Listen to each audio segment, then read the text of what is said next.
Well, in Spain, police have clashed with protesters in the capital, Madrid.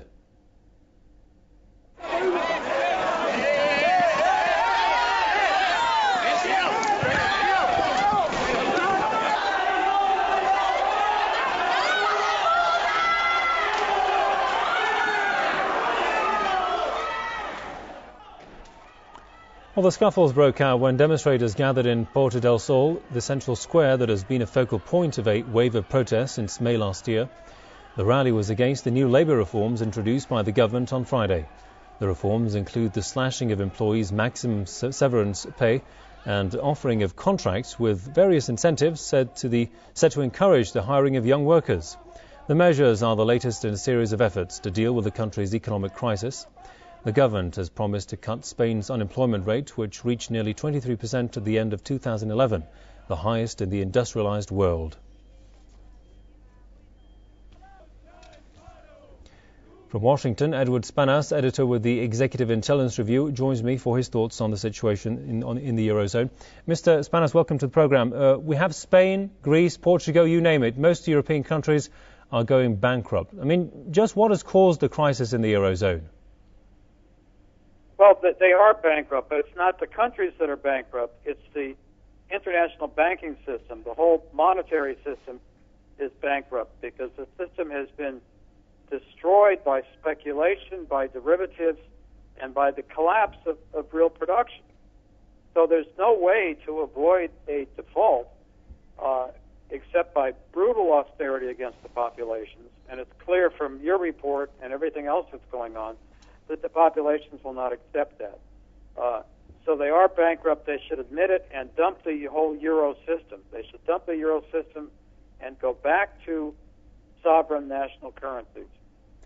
And so, speaking of the Monetary Fund, I mean, how much is the IMF involved in the European crisis? Well, totally.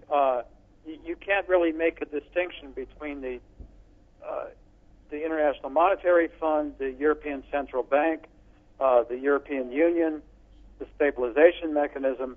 It's all one thing at this point. And the key power, of course, is not directly showing its face, which is the British banking system and the British financial empire. And this goes along with the collapse of the system and the attempt to destroy the continental European countries.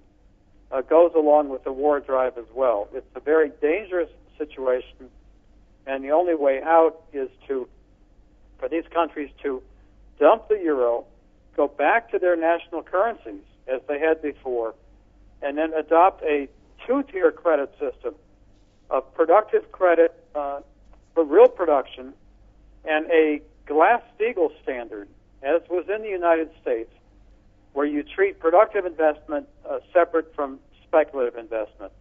There are moves for Glass Steagall in Germany, in France, in Italy, and other European countries. And this is the only way out of this crisis. And, I mean, we're seeing daily protests against austerity measures across Europe.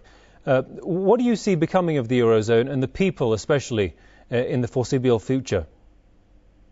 Well, if they accept the austerity, the people will be destroyed. This is what's happening. This is why you have these protests, because the bailouts are not for the countries, they're not for the people, they're for the banks. And they're for a bankrupt banking and monetary system. So if they continue on this course, these countries and their populations will be destroyed.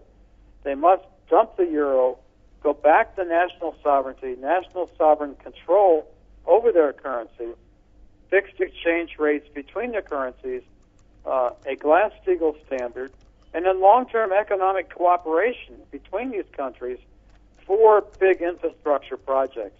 That is the only way out of this crisis. All right, we'll leave it there for the time being. Many thanks to Edward Spannaus, editor with the Executive Intelligence Review from Washington. Thanks for your time there, sir.